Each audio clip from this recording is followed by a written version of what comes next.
सात संगत जी प्यार से कहिए धन निरंकार जी। सात संगत जी, दासी का आज का टॉपिक है कि बड़ा कौन है। तो आइए जानते हैं।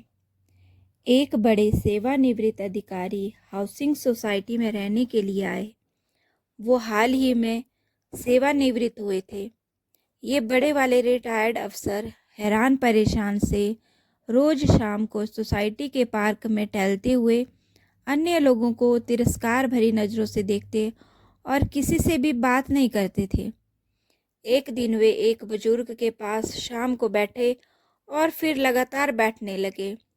वहाँ उनकी वार्ता का विषय एक ही होता था, मैं इतना बड़ा अफसर था कि पूछो मत, यहाँ तो मैं मजबूरी में आ गया हूँ, इत्यादि इत्यादि। वह बुजुर्ग शांतिपूर्वक उनकी बातें सुनते रहते थे। एक दिन जब सेवानिवृत्त अधिकारी की आंखों में कुछ ज्यादा प्रश्न, कुछ जिज्ञासा दिखी तो बुजुर्ग ने उन्हें समझाइश दे ही दी। उन्होंने समझाया, आपने कभी फ्यूज बल्ब देखे हैं?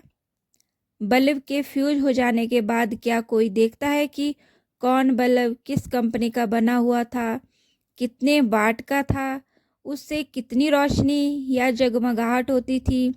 बल्ब के फ्यूज होने के बाद इसमें से कोई भी बात बिल्कुल ही मायने नहीं रखती। लोग ऐसे बल्ब को कबाड़ में डाल देते हैं, है कि नहीं? जब रिटायर्ड अधिकारी ने सहमति में सिर हिलाया तो बुजुर्ग बोले, रिटायरमेंट के बाद हम सब की स्थिति भी फ्यूज बल्ब जैसी हो जाती है। हम कहाँ काम करते थे, कितने बड़े या छोटे पद पर थे, हमारा क्या रुतबा था, यह सब कुछ फिर कोई मायने नहीं रखता। कुछ देर की शांति के बाद अपनी बात जारी रखते हुए फिर वो बुजुर्ग बोले कि मैं सोसाइटी में पिछले 5 वर्ष से रहता हूँ और आज तक किसी को यह नहीं बताया कि मैं 2 बार संसद सदस्य रह चुका हूँ। वे जो सर वर्मा जी हैं, रेलवे के महाप्रबंधक थे। वो सिंह साहब सेना में ब्रिगेडियर थे। वो मेहरा जी इसरो के वैज्ञानिक थे। ये बात भी उन्होंने किसी को नहीं बताई, मुझे भी नहीं, पर मैं जानता हूँ। सारे फ्यूज बल्ब करीब करीब एक जैसे ही हो जाते हैं, चाहे 0 वाट का हो या 100 वाट का, हेलोजन हो या फ्लड लाइट का हो, कोई रोशनी नहीं, कोई उपयोगिता नहीं। यह बात आप जिस दिन समझ लेंगे, आप शांतिपूर्वक तरीके से समाज में रह सकेंगे। उगते सूर्य को सभी नमस्कार करते हैं, पर डूबते सूर्य की कोई पूजा नहीं करता। यह बात जितनी जल्दी समझ में आ जाए उतनी जल्दी जिंदगी आसान हो जाएगी। कुछ लोग अपने पद को लेकर इतने भय में होते हैं कि सेवानिवृत्ति के बाद भी उनसे अपने अच्छे दिन भुलाए नहीं भूलते। वे अपने घर के आगे नेम प्लेट लगाते हैं, रिटायर्ड आईएएस, रिटायर्ड जज आदि। अब रिटायर्ड कौन सा पद है भाई? माना कि आप बहुत बड़े अफसर थे, बहुत काबिल भी थे, पूरे महकमे में आपकी तूती बोलती थी, पर अब क्या? अब तो आप फ्यूज बल्ब ही तो हैं। यह बात कोई मायने नहीं रखती कि आप किस विभाग में थे, कितने बड़े पद पर थे। अगर कोई बात मायने रखती है तो वो है कि आप इंसान कैसे हैं। आपने कितनों की जिंदगी को छुआ है, आपने आम लोगों को कितनी तवज्जो दी, आपने पद पर रहते हुए कितनों की मदद की है, आपने समाज को क्या दिया है, जरूरतमंद व समाज के करीब लोगों से कैसे रिश्ता व व्यवहार रखा, यही विचारणीय बात है। आप याद कीजिए कि उस समय लोग आपसे डरते थे कि आपका सम्मान करते थे। अगर लोग आपसे डरते थे तो आपके पद से हटते ही उनका वो डर हमेशा के लिए खत्म हो जाएगा। पर अगर लोग आपका सम्मान करते थे तो यह सम्मान आपके पद विहीन होने पर भी कायम रहेगा। आप मरने के बाद भी उनकी यादों में, उनके दिलों में जिंदा रह सकते हैं।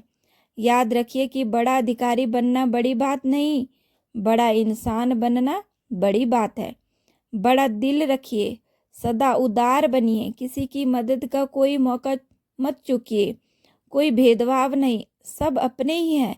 इंसान बड़ा बनता है अपने कर्मों से, न कि सिर्फ पैसे या रुतबे से। संपूर्ण अवतार वाणी में बाबा अवतार सिंह जी फरमाते हैं, बीत गई पर मन ललचाना, यह भी तो एक माया है। भावी सपनों में खो जाना, यह भी तो एक माया है। मन मर्जी से जो भी करते, बिना माया कुछ और नहीं। कहे अवतार गुरु यदि बख्शे, माया को का कोई जोर नहीं। सासंग जी, इसी तरह से हम भी अपने जीवन में झांक कर देखें कि हम कहाँ पर स्टैंड करते हैं। कि अगर कोई हमसे मिलकर खुश होता है तो इसका अर्थ है कि हमारा जो जीवन हम जी रहे हैं वह दूसरे के लिए सुखदाई है। अगर हमसे मिलकर किसी को दुख पहुंचता है तो इसका अर्थ है कि हमारा ये जो जीवन है ये व्यर्थ है। क्योंकि ये जीवन हमें मिला ही इसलिए है कि हम औरों को खुशियाँ दे पाएँ, औरों के जीवन को छू पाएँ। कि एक अगर बड़ा अफ़सर है भी तो उसका व्यवहार इतना शांत, इतना अच्छा हो कि वो दूसरों की मदद करे, दूसरों के बारे में सोचे। अगर वो वैसा करता है तो लोग उसे हमेशा याद रखते हैं। अगर वो उसका जीवन भी ख़त्म हो जाता है फिर भी लोग उसे याद रखते हैं कि उस व्यक्ति ने हमारे साथ इतना अच्छा किया था, इतने अच्छे से हमारे साथ व्यवहार किया था। तो आइए अब हम सब जान गए कि बड़ा कौन है। बड़ा वही है जो बड़प्पन दिखाता है। बड़ा वही है जो अपने आप को पद के अनुसार न ढालकर अपने आप को अच्छे व्यवहार से बड़ा बनाता है। तो हम सब ने सतगुरु के आगे अरदास विनती करनी है कि हमारा जीवन भी ऐसा ही बन जाए कि हम सिर्फ पद से बड़े ना हो, हम अपने व्यवहार से बड़े बन पाएँ। दातार कृपा करे कि सबको शक्ति सामर्थ्य प्रदान करे कि हर एक जीवन के में खुशहालियाँ आए, हर एक का जीवन इस परमात्मा की कृपा से अच्छे से बीते। जिसको जो जो भी मनोकामनाएं हो वो सारी पूर्ण हो, और जो पूर्ण ना हो उनके लिए भी शुक्राना कि हे दातार, जो तूने नहीं दिया वो मेरे लिए सही नहीं था, इसलिए आप जी का शुक्राना। प्यार से कहिए धन निरंकार जी, तू ही निरंकार मैं तेरी शरणा, मैनू बख्श लो।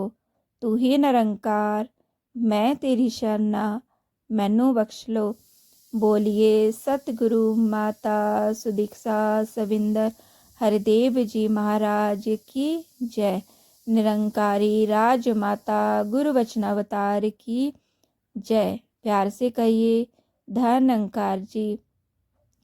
जिन जिन भी ने भी दासी के चैनल को सब्सक्राइब नहीं किया है, please like share and subscribe my YouTube channel.